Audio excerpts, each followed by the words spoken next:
kasih ya Tuhan, terima kasih. Karena anugerah-Mu yang besar melimpah bagi kami. Bersama-Mu ya Tuhan, kami tahu kami bisa menghadapi apapun yang Tuhan izinkan. Tidak ada yang lebih besar Tuhan, melampaui dari apa kuasa-Mu Tuhan yang besar.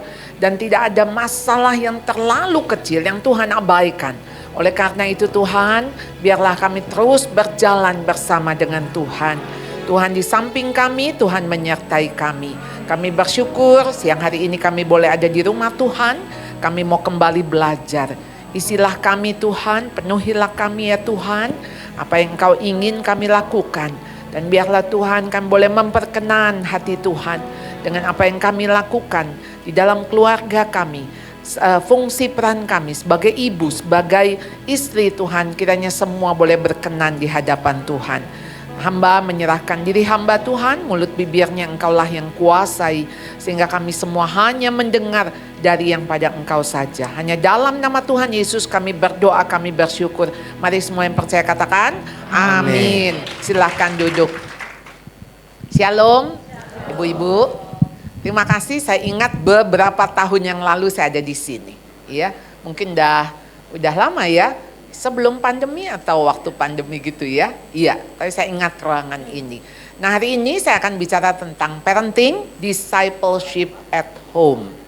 Saudara, Anda semua ada yang lahir di atas tahun 2000? Enggak ada ya?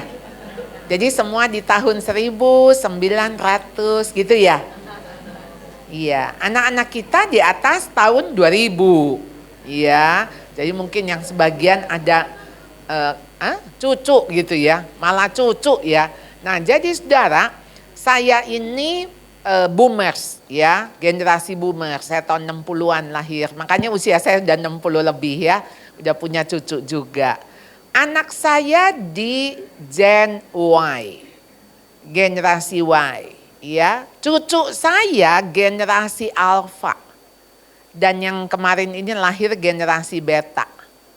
Jadi saudara, lompatannya selalu lewat 2 generasi, 2 sampai 3 generasi. Saya sama mama saya cuman beda 1 generasi. Ya, mama saya tahun 37. Ya, papa saya lahir tahun beda 13 tahun, berarti 24. Ya, kira-kira masih di beda 1 generasi. Nah saudara, generasi Alpha nih ya, yang lahir mulai 2010 nih saudara ya. Nah disebut generation glass. Ya ketemu layar. Tapi generasi kaca, maka ada yang mengatakan generasi strawberry. Ya, lembek, rapuh ya. Lalu kemudian mulai tahun lalu ada generasi beta. Ya.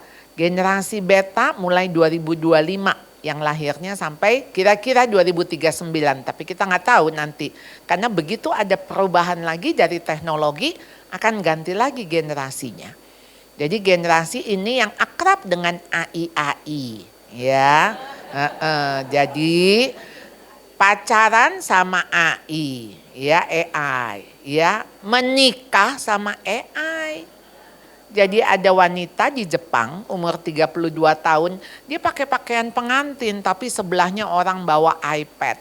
Ya, lalu ada gambar ya semacam tokoh dari AI. Masa menikah sama AI? Menikah sama robot aja kita bingung. Iya. Robot. Sekarang mah udah banyak pesanan robot.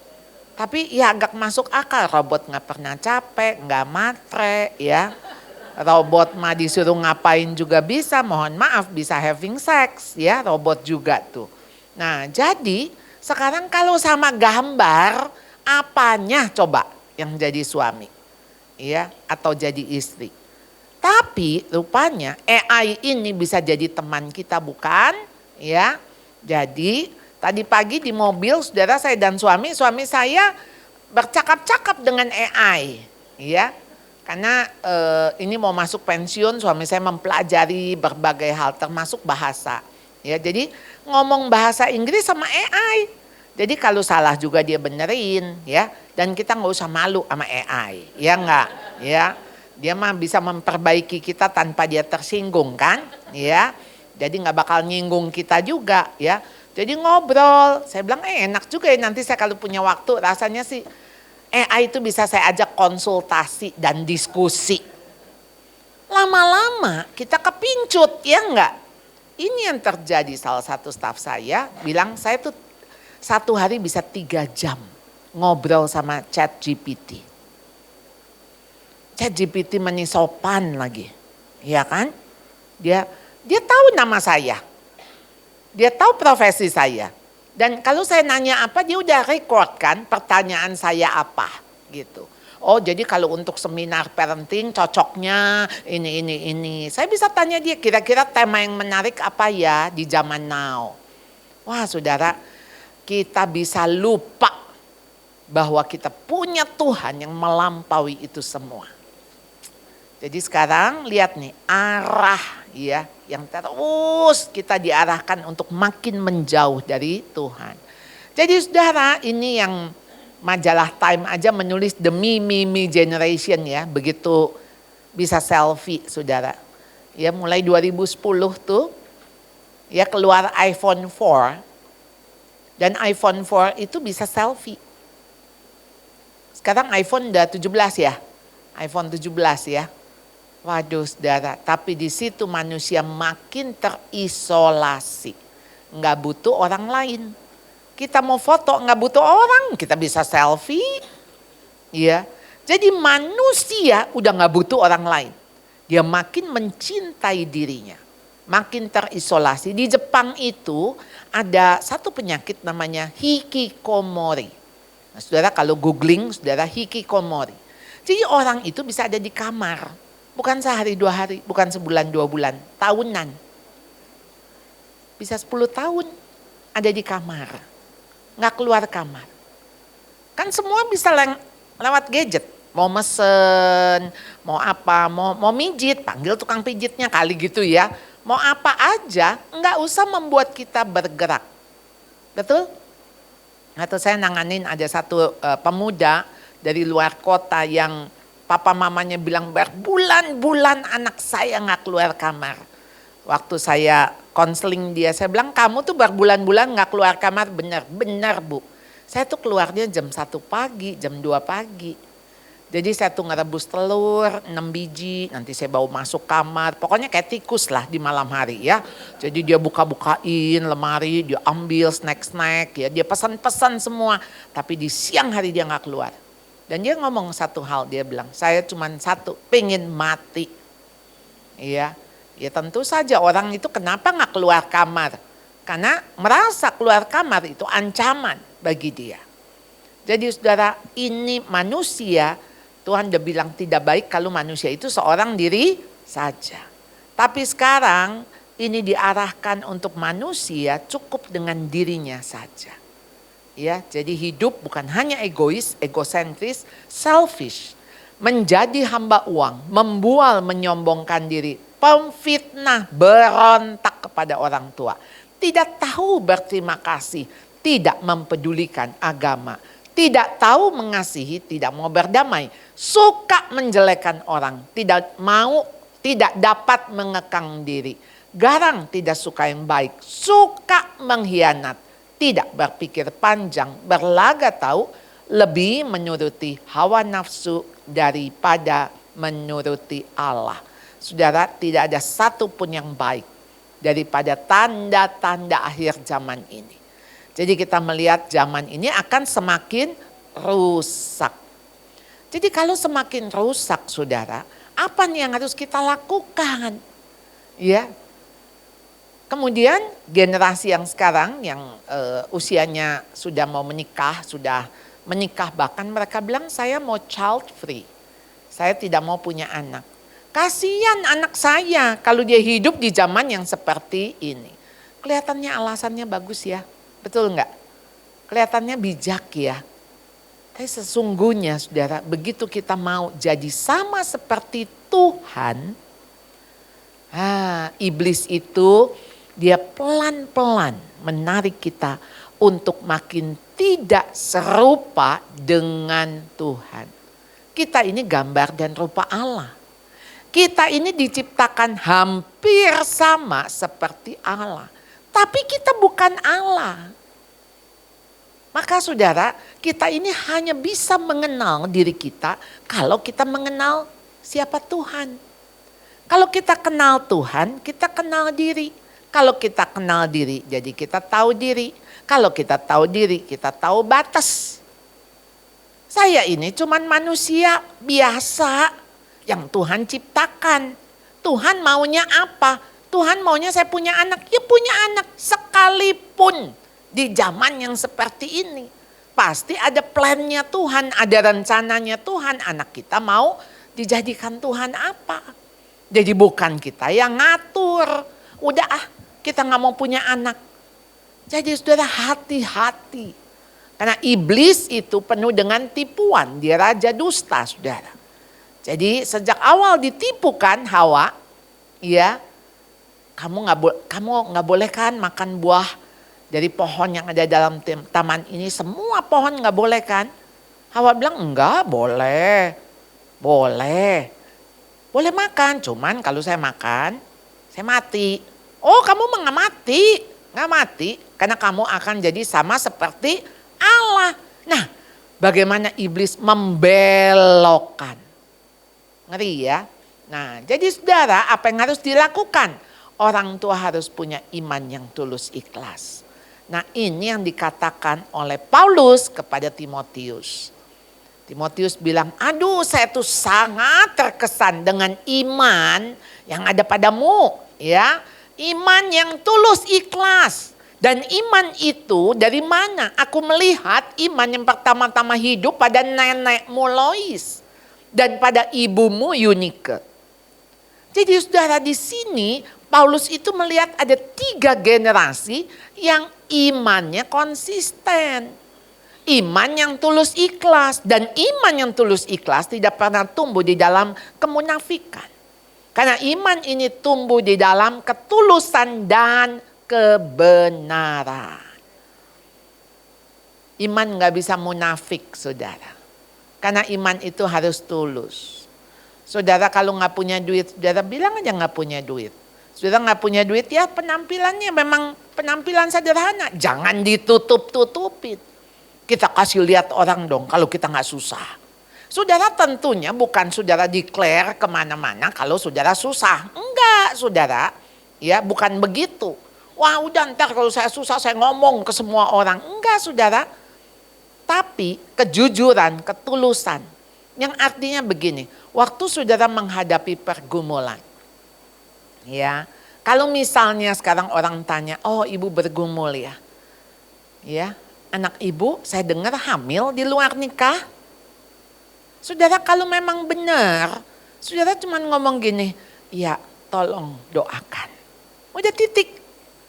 Kalau dia nanya, kenapa tuh sampai bisa begitu? Maaf, saya bergumul, tolong jadi teman doa saya. Udah titik gitu. Jadi jangan gini, tahu dari mana? Tahu dari mana? Pasti ada yang ngomong kan? Kurang ajar tuh orang. Ya. Saudara dinding-dinding bertelinga. Apa yang terjadi saudara? Ya, jadi waktu saya ketemu dengan seorang bapak yang bergumul. Bapak ibu ini bergumul karena anaknya tinggal di luar negeri dan anaknya ini berperilaku.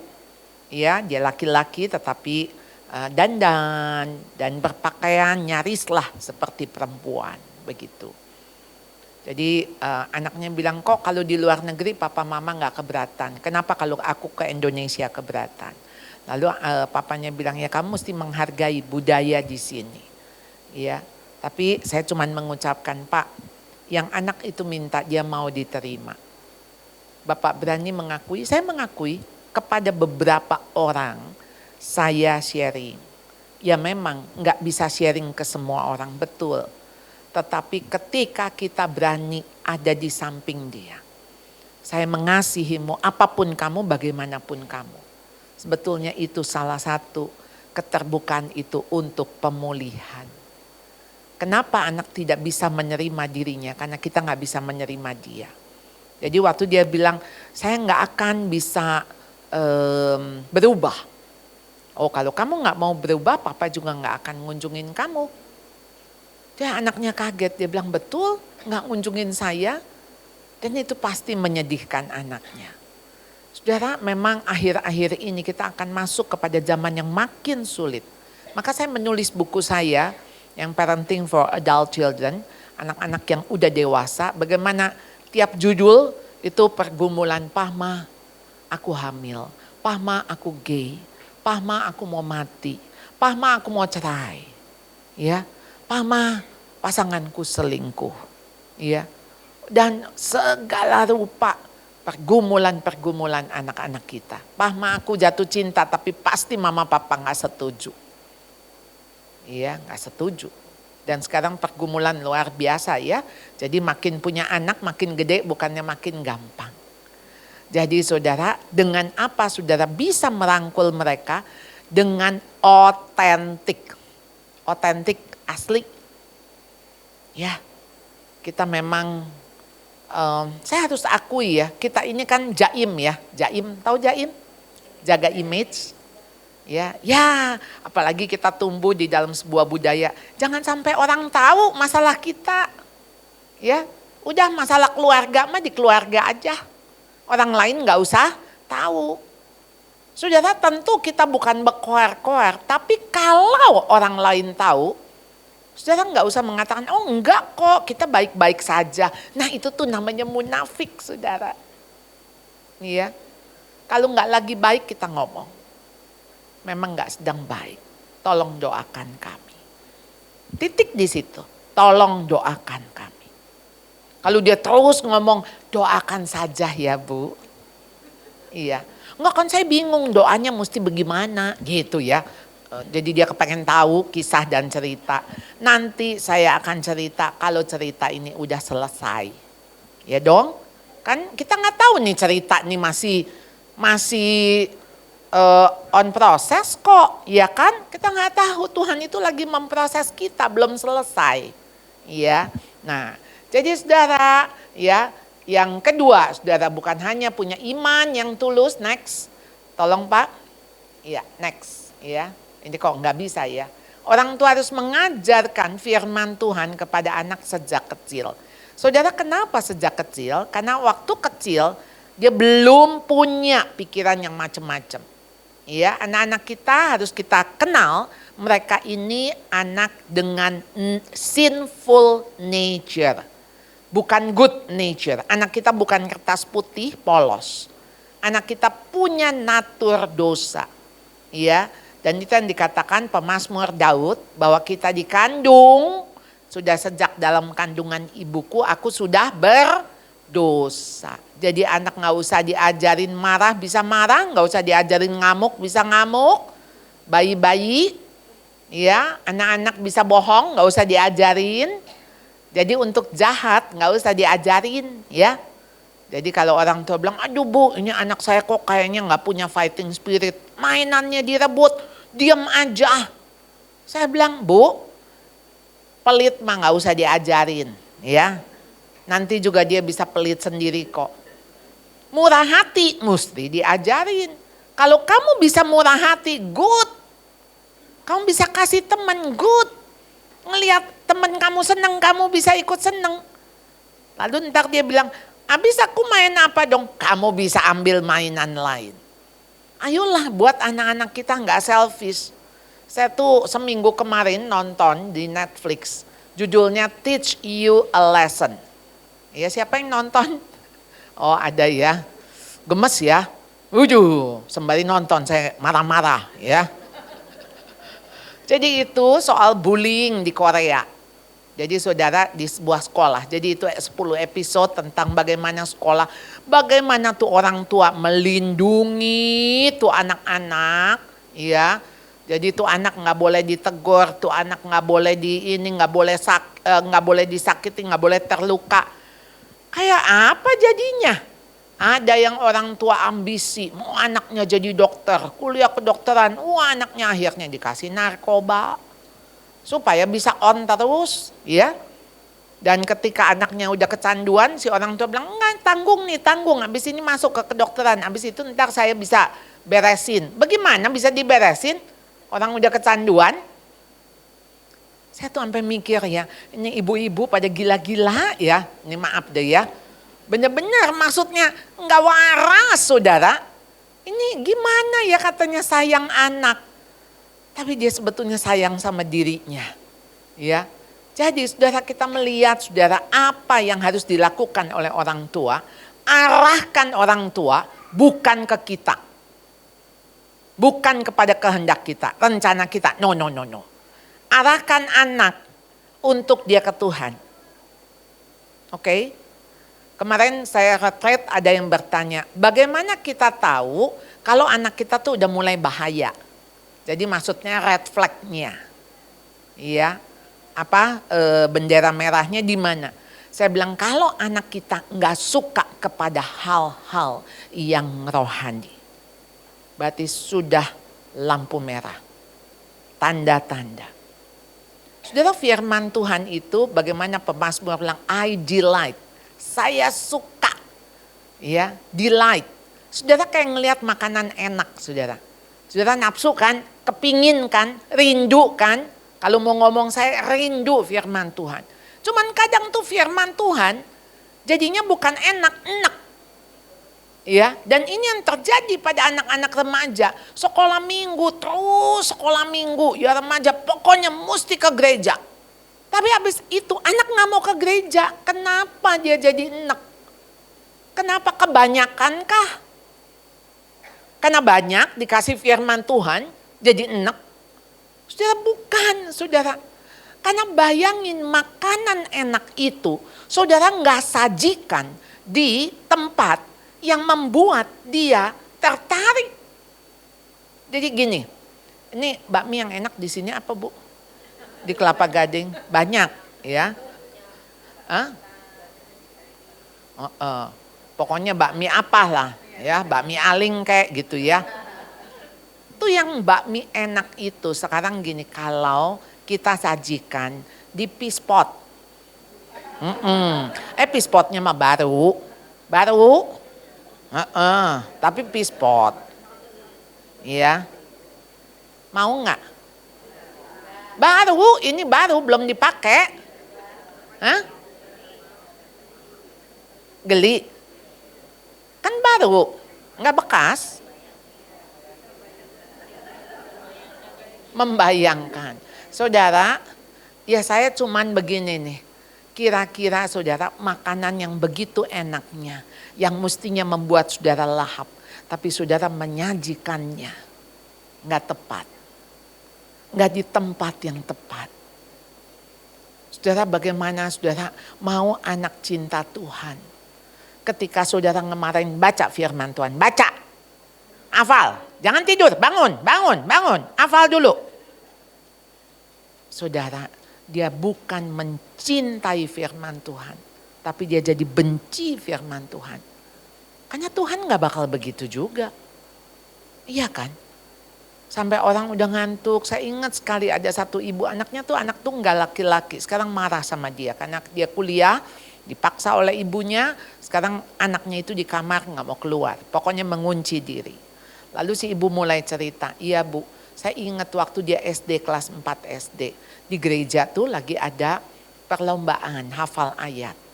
Ya, jadi pokoknya selama setahun, pokoknya nanti tiap minggu ada ayat-ayat, nanti akan dilombakan pada akhir tahun. Wah, saya ini pokoknya tiap malam, dia nggak boleh tidur kalau belum hafal. Jadi saya terus marahin dia, karena apa? Hadiahnya handphone. Iya, dan saya terus sampai anak saya ngomong, mami aku nggak butuh handphone, kelas 4 SD, aku nggak butuh handphone. Iya, pokoknya kalau kamu nggak butuh apapun, pokoknya ini kamu harus. Jadi singkat kata akhir tahun juara, dapat handphone itu anak, tapi handphonenya dia kasih ke mamanya. Orang aku udah bilang aku nggak butuh. Jadi bagaimana ya memupuk kebencian kepada firman Tuhan itu sejak kecil. Jadi itu firman Tuhan itu dimakannya itu kayak jadi obat gitu loh.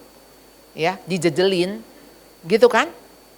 Makanya kalau bayi-bayi ya, bagaimana cucu-cucu saya ini ya mantu-mantu pinter. Karena apa? Waktu ngasih makan obat itu kayak enak gitu.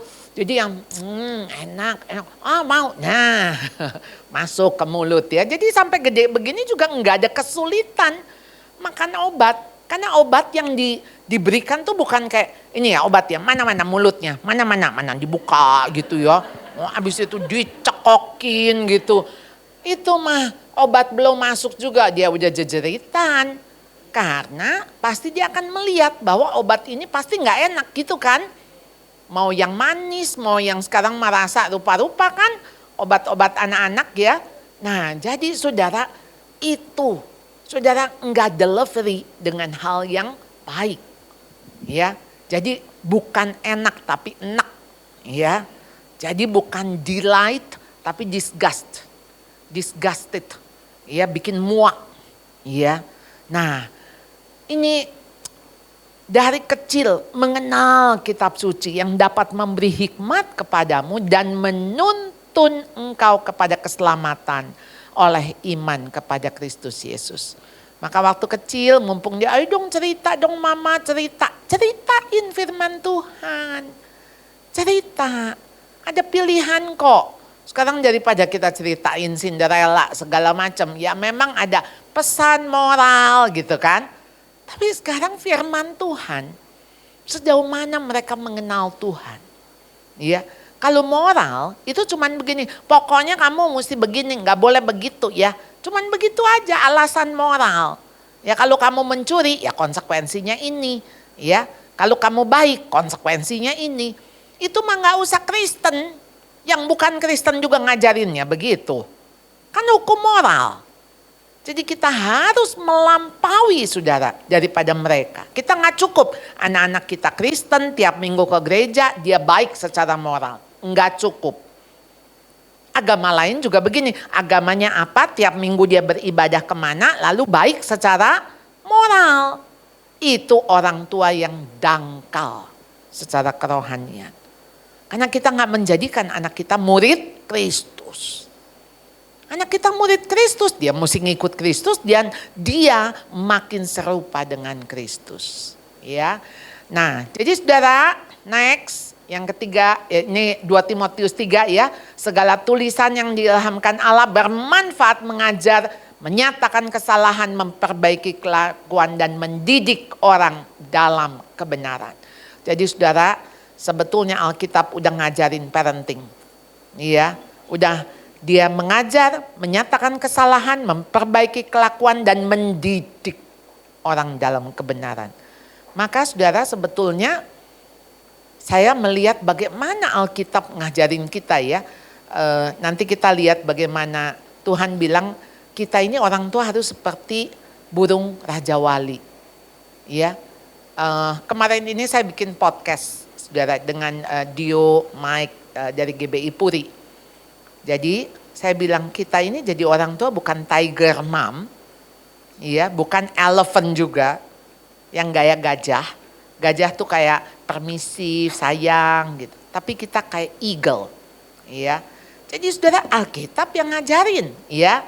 Nah, jadi saudara orang tua harus kasih contoh teladan bagaimana hidup dalam iman dan firman.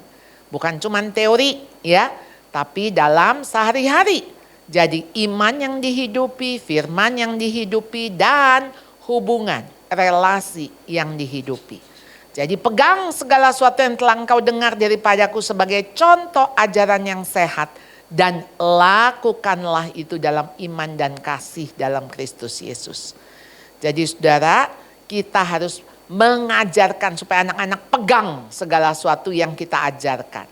Ya. Nah next. Jadi hendaklah tetap berpegang pada kebenaran yang engkau terima yakini dengan selalu mengingat orang yang mengajarkan. Anak-anak ingat apa yang kita ajarkan dan dia bukan hanya ingat apa yang kita ajarkan, dia ingat orang yang mengajarkan. Biasa anak-anak bilang, nih mama saya tuh selalu ngomong gini nih kalau saya begitu. Papa saya akan berkata begini. Saudara, itu yang kita wariskan. Jadi bagiku tidak ada sukacita yang lebih besar daripada mendengar bahwa anak-anakku hidup dalam kebenaran. Mendengar loh, bukan melihat. Berarti ada orang yang menyampaikan. Berarti ada orang yang ngeliat dan dia menceritakan. Wah, kita senang sekali ya. Berarti anak bukan behave di depan kita. Di depan orang yang kita nggak kenal, depan orang yang kita nggak tahu juga dia tetap behave. Nah, jadi saudara hidup sebagai anak-anak yang taat, jangan turuti hawa nafsu yang menguasai kamu pada waktu kebodohan. Saudara, bodoh di sini bukan stupid. Bodoh di sini foolishness. Dan kebodohan itu melekat pada hati orang muda. Tapi tongkat didikan. Saudara, tongkat didikan bukan tongkat yang buat mukul, tapi tongkat gembala yang mengarahkan. Mengarahkan. Kenapa maka tongkat gembala itu tinggi-tinggi? Supaya dombanya bisa ngelihat. Tongkat didikan, tongkat yang akan ngait. Kalau itu domba jatuh kepleset. Ya. Tongkat otoritas. Ya. Tongkat itu akan mengusir kebodohan itu. Karena apa? Tuhan mau kita ini semua kudus di dalam seluruh hidup kita sama seperti Dia yang kudus. Tanpa kekudusan tidak ada seorang pun dapat melihat Allah. Jadi saudara, siapa tidak menggunakan tongkat benci kepada anaknya. Tongkat yang mendidik, yang mengarahkan. Ya, tapi siapa mengasihi anaknya menghajar dia pada waktunya. Saudara, di dalam hajaran harus ada ajaran. Kalau hajaran tanpa ajaran itu namanya nyiksa. Itu namanya abuse, bukan mendidik. Saudara, waktu mendidik, saudara harus mengajar. Maka di dalam hajaran harus ada ajaran. Ketika saudara menghajar, saat itu saudara sedang mengajar. Apa yang saudara ajar? Nah, jadi saudara, Ibrani 12. Karena Tuhan menghajar, mendisiplin orang yang dikasihinya. Dia menyesah orang yang diakuinya sebagai anak. Memang tiap-tiap ganjaran, tiap-tiap hajaran tidak mendatangkan sukacita tapi duka cita. Tapi dia menghasilkan buah kebenaran dan damai bagi mereka yang dilatih olehnya. Jadi saudara, disiplin Tuhan itu meraih goal yaitu Christ likeness. Maka di dalam pendisiplinan, disiplin kata dasarnya itu disciple, murid. Jadi waktu saudara mendisiplin bukan artinya main hukum, tapi saudara sedang memuridkan. Iya, discipleship, ya. Meraih goal yang besar yaitu membentuk karakter seperti Kristus pada anak-anak kita. Ada satu ibu, Susana Wesley, saudara. Susana dia punya 19 anak. Dari satu orang ibu, tapi yang hidup ya 10, ya. Dan dia ibu dari John Wesley, Charles Wesley, anak ke-16 dan ke-18.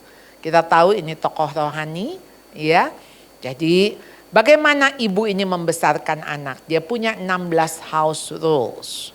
Ini dia hidup saudara di zaman abad 16, 17, ya.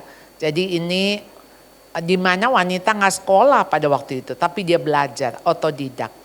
Ayahnya pendeta, ya, suaminya juga pendeta, ya. Sempat suaminya gagal sebagai hamba Tuhan. Mungkin mengelola gereja keuangan tidak benar. Jadi dia dikeluarkan saudara. Tapi bagaimana Susana ini bisa tetap mendisiplin anak-anaknya. Dan anak-anaknya dua menjadi hamba besar, hamba Tuhan yang besar. Dia punya prinsip gini, hal pertama yang harus dilakukan di dalam mendisiplin anak. Menaklukkan keinginan. Jadi saudara, keinginan itu mesti ditaklukkan. Karena kalau enggak ngeri sekali. Maka saudara, keinginan kita tuh, keinginan manusia yang berdosa, sinful nature, keinginan daging, keinginan mata, keangkuhan hidup. Kalau ini tidak ditaklukkan, enggak mungkin dia bisa taat tunduk kepada keinginan Tuhan. Karena keinginan roh, keinginan daging itu akan bertolak belakang. Mana yang menang? Seringkali yang menang keinginan daging. Ya, daging kita begitu kuat sekali. Roh penurut, tapi daging lemah. Jadi saudara, jadi dilatih sejak kecil yang mesti ditundukkan keinginannya. Supaya anak apa? Taat. Baru-baru ini ada di media sosial saudara, ada artis gitu. Dia ngajarin anaknya kalau anaknya banting barang, lempar barang, itu cuman ngomong no no, no no, no no. Lalu kemudian netizen 62 kan galak-galak ya. Jadi pada, mana bisa begitu. Lalu dia jawab lagi, ini anak-anak saya. Dia kan baru 2 tahun, nggak ngerti apa-apa. Saya tuh rasanya kepengen ngomong sama dia. Justru masih 2 tahun, dia harus tahu yang namanya ngelempar, ngebanting itu salah. Nggak boleh, jadi nggak cukup no. Soalnya dia ngomong itu sampai 5 iPhone dia rusak. Baru 2 tahun. Lalu dia bangga lagi. 1 iPhone 30 juta katanya. Jadi 5 berapa? Ya. Nah ini parenting orang kaya katanya. Aduh makin ngaco ya, ngedengar juga aduh. Berarti ada parenting orang miskin, ada parenting orang kaya. Aduh ini kenapa jadi kacau begini ya.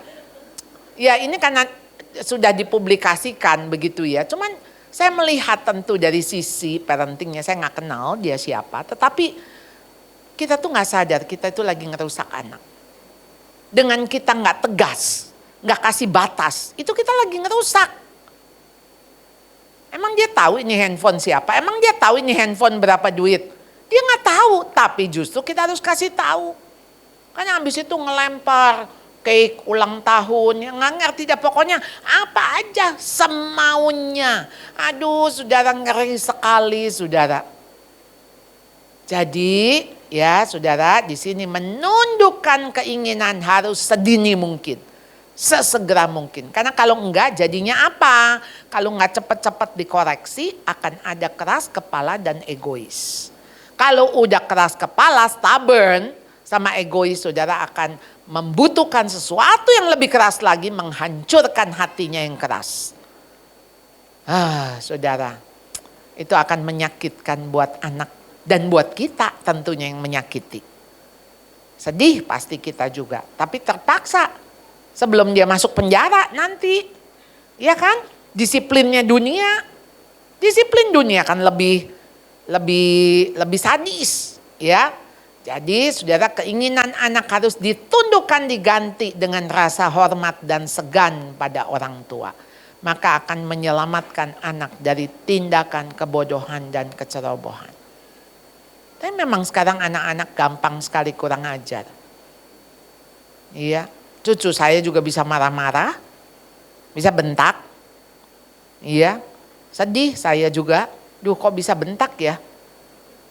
Ya memang itu yang terjadi. Kemarin saya ngelewat satu kampung gitu, itu di rumah juga anaknya bentak-bentak mamanya. Mamanya cuma, ya nggak begitu, habiskan mamanya. Ya, duh saya bilang gimana ya, ini memang generasi rusak saudara.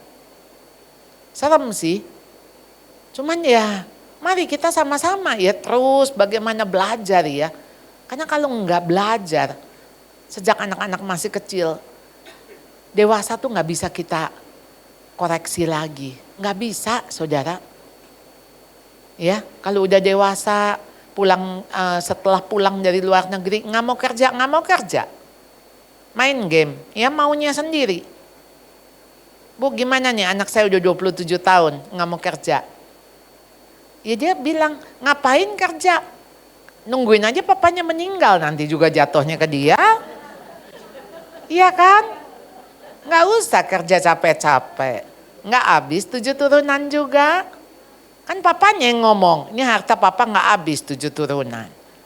Jadi kalau 7 turunan itu baru turunan kedua.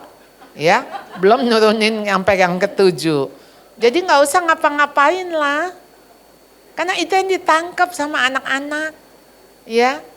Nah, jadi saudara, the child that never learns to obey his parents in the home will not obey God or man out of the home. Jadi anak yang gak taat sama mamanya di rumah, orang tuanya di rumah, jangan harap dia bisa tunduk, dia taat sama orang di luar. Sama orang tuanya aja enggak. Makanya kenapa pemuritan itu harus di rumah. Karena kalau enggak di rumah, dunia yang akan memuridkan. Dan kalau dunia yang memuridkan tuh lewat medsos, lewat games, lewat apapun. Saudara, kita gak mampu dah. Lalu kemudian saya mikir ya, kalau dulu kan orang datang ke rumah kita bilang, Bu saya mau bikin anak ibu kurang ajar. Saya mau bikin anak ibu jadi ngomong yang gak baik. Kita usir kan tuh anak, betul gak? Itu orang kita usir. Gak boleh mempengaruhi anak kita. Sekarang itu anak kita itu ngedengar, ngebaca, ngeliat, nonton semua dari mana? Gadget. Dari handphone. Jadi gadgetnya yang ngajarin dia. Dari mana dia ngomong kotor? Dari mana dia tahu tentang itu? Dari mana dia membaca semua itu? Jadi saudara, John Wesley bilang, I learn more about Christianity. Saya belajar yang namanya kekristenan itu bukan dari para teolog, tapi justru dari mama saya. Ya. Nah, jadi tujuan kita jadi orang tua melakukan sampai kita nggak perlu terus jadi orang tua. Karena anak kita akan dewasa. Begitu dewasa kita berelasi dia dengan sesama dewasa. Jadi kita itu bukan lagi jadi orang tuanya tapi jadi sahabatnya. Kita sahabat dia, dia sahabat kita. Jadi saudara, ini yang dikatakan laksana Raja Wali menggoyang bangkitkan isi sarang. Jadi anak kita saudara dibikin rasa tidak nyaman, jangan dilindungin terus, jangan terus dibawa kepak sayap ibunya. Mesti keluar dari sarang, kamu harus belajar terbang karena kamu diciptakan Raja Wali bukan ayam. Ya, mesti terbang sekalipun begitu terbang ada badai, ada hujan, maka si orang tua ini dia akan mengembangkan sayapnya, dia nampung. Karena mungkin si anak Raja Wali ini lelah. Tapi begitu dia ditampung, dia akan dikepakan lagi, akan diterbangin lagi kan. Nggak akan begini, oh kamu lelah ya sudah nak, kamu di sarang aja. Nanti mama yang bawain makanan. Ya, kamu nggak usah terbang-terbang ya nak, kesian ya terbang kan capek ya. Ya nggak begitu. Ya, jadi Raja Wali ini mesti terbang ya. Nah, jadi saudara, next, tolong. Direct your children onto the right path, ya. Didiklah orang muda menurut jalan yang patut baginya. Pakai kata direct, arahkan ke siapa? Ke jalan yang tepat, jalan yang benar. Dan Tuhan Yesus bilang, akulah jalan, kebenaran dan hidup. Arahkan ke sana, ya. And when they are older, they will not leave it. Jadi yang dikatakan Tim Elmore, we have to prepare the child, not the path. Kita siapin anaknya bukan jalannya. Mau disiapin jalannya, mau perusahaan ada 3, ini kamu pokoknya gak habis 7 turunan. Saudara, kita gak siapin pathnya. Tuhan tahu masa depan anak kita, Tuhan mau pakai anak kita, Tuhan udah punya pathnya anak kita. Anak kita jadi apa Tuhan udah tahu. Jadi pathnya itu bukan punya kita, punya Tuhan.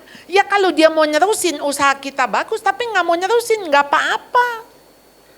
Tuhan mau pakai apa? Ya udah selesai sampai sini ya sampai sini. Wah kamu tuh harus punya anak loh. Kalau nggak siapa yang meneruskan? Sudah kalau memang nggak bisa punya anak nggak apa-apa saudara. Nggak apa-apa banget. Tapi bukan nggak mau punya anak. Iya beda ya saudara ya. Nah. Jadi saudara, kalau kita tidak mendidik anak-anak kita mengikut Kristus, maka dunia akan mengajarnya untuk tidak ikut Kristus. Dia akan menarik untuk anak-anak kita tidak ikut Kristus. Dan apa yang dikatakan Billy Graham, the greatest legacy. Ya, warisan yang terbesar dari seseorang yang bisa berikan ke anak, ke cucu, bukan uang, bukan hal-hal yang bersifat materi, tapi karakter dan iman. Ya, iman dan karakter itu yang dilakukan oleh Nenek Lois, oleh Ibu Yunika. Ya, mari kita berdoa. Tuhan, hari ini kami belajar dari para ibu Ibu Lois, Ibu Yunike, Ibu Susana Wesley yang Tuhan pernah hadirkan di dalam dunia ini. Tuhan, apa yang kami berikan kepada anak-anak kami, kepada generasi kami. Seringkali Tuhan kami hanya mengikuti apa yang kami pikir baik. Kami mengikuti apa yang mungkin dulu tidak tercapai apa yang kami inginkan. Kami mengikuti kehendak kami. Tuhan ampuni kami Tuhan. Mereka milik-Mu, kepunyaan-Mu. Kau akan jadikan mereka sesuai dengan apa yang menjadi kehendak-Mu ya Tuhan. Kau hanya menitipkan kepada kami. Dan biarlah anak-anak kami berjalan bergandengan tangan bersama-Mu ya Tuhan. Arahkan mereka Tuhan. Untuk terus kepada Engkau. Tuhan pakai kami untuk mengarahkan mereka. Sehingga mata kami hanya tertuju kepadamu saja ya Tuhan. Terima kasih Tuhan, terima kasih kebenaran firman-Mu. Ingatkan kami Tuhan. Dan kami mau aplikasikan ini dalam kehidupan kami hari lepas hari. Ya Tuhan, kami mengakhiri serangkaian ibadah kami. Tuhan tahu apa yang ada di dalam pikiran hati kami. Mungkin kami datang membawa segala pergumulan kami. Tuhan, Engkau Allah yang maha tahu. Tapi kami juga tahu Engkau Allah yang maha kuasa. Dan Engkau juga Allah yang maha kasih. Oleh karena itu Tuhan, tidak tersembunyi kuasa-Mu dari kami Tuhan. Kiranya yang sakit, yang lemah, yang bergumul Tuhan, Engkau tidak abaikan kami. Bulu terkulai Tuhan tidak patahkan. Sehingga Tuhan, kami hanya datang kepada Allah yang menciptakan langit dan bumi. Yang menciptakan kami pribadi lepas pribadi Tuhan. Biarlah Tuhan Engkau membawa kami kepada kemenangan. Biarlah karena kayu salib-Mu Tuhan yang sudah membawa kami Tuhan, menebus kami Tuhan, kami boleh menjadi milik Tuhan selama-lamanya. Dan biarlah Tuhan kebangkitan-Mu itu yang membawa kami kepada pengharapan. Dan Tuhan, kami akan menang atas segala pergumulan, sakit penyakit, apapun Tuhan, kesulitan, kesusahan Tuhan. Kami bisa lewati itu semua bersama dengan Tuhan.